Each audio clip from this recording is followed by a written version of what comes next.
മലപ്പുറത്തെക്കുറിച്ചുള്ള വിദ്വേഷ പരാമർശത്തിൽ Vellappally നടേശനെ ന്യായീകരിച്ച KT Jaleel MLA. മലപ്പുറത്തെക്കുറിച്ച് പറഞ്ഞാൽ എങ്ങനെയാണ് അത് മുസ്ലിം സമുദായത്തിന് എതിരാവുക?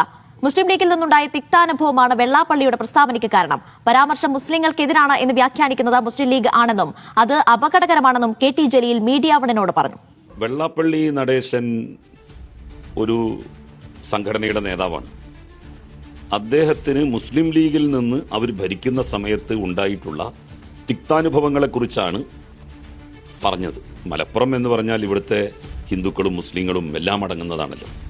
അപ്പോൾ മലപ്പുറത്തെക്കുറിച്ച് ഒരു കാര്യം പറഞ്ഞാൽ അതെങ്ങനെയാണ് മുസ്ലിം സമുദായത്തിന് മാത്രം എതിരാണ് എന്ന് പറയുക? അങ്ങനെ ഒരു നരേഷൻ ലീഗ് ഉണ്ടാക്കിയെടുക്കുന്നതാണ്. മുസ്ലിങ്ങളുടെ ഒരു ആഘോഷങ്ങളോ അല്ലെങ്കിൽ അവരുടെ മതാചാരങ്ങൾ നടക്കുന്ന സ്ഥലത്ത് ഒരു കട പോലും അവിടെ തുടങ്ങാൻ സാധിക്കുമോ? ജനാധിപത്യം എവിടെ ഇരിക്കുന്നത്?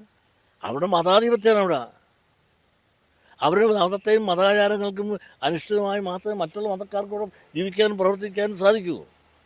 ഇതൊരു പകല് പോലെ സത്യമല്ലേ?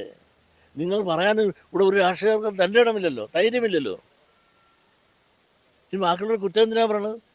എല്ലാവരുടെ മനസ്സിലുണ്ടത്, എല്ലാവരുടെ മനസ്സിലും അറിയാം. പക്ഷേ പറയുന്നില്ലെന്ന് മാത്രമേ ഉള്ളൂ. പറയുന്നില്ല എന്ന് വിചാരിച്ചുകൊണ്ട് ഇവർ ചെയ്യുന്നതെല്ലാം ശരിയാണ് എന്ന് അവർ സ്വയം പരിശോധിക്കട്ടെ. അവരുടെ ആചാരങ്ങൾ വരുമ്പോൾ ഒരാളൊരു ചായക്കട തോന്നിരിക്കാൻ ഹിന്ദുക്കളെ സമ്മതിക്കുമോ? എന്ത് നാട്ടിലും വഴക്കുണ്ടാക്കുക എല്ലാം അടപ്പിക്കല്ലേ? അത് ഒരു സേഫ്റ്റി വോൾവ് എന്നുള്ള നിലയിലാണ് ലീഗ് അതിനെ ഉപയോഗിക്കുന്നത്. ഇത്രയും കാലം പിന്നോക്ക സമുദായ മുന്നണിയുടെ നേതാവ് എന്നുള്ള നിലയിൽ വെള്ളാപ്പള്ളി നടേശൻ, കുട്ടി അഹമ്മദ് കുട്ടി, മുസ്ലിം ലീഗ് പാർട്ടി, SNDP ഇവർ ഒരുമിച്ച് നിന്നവരാണ്.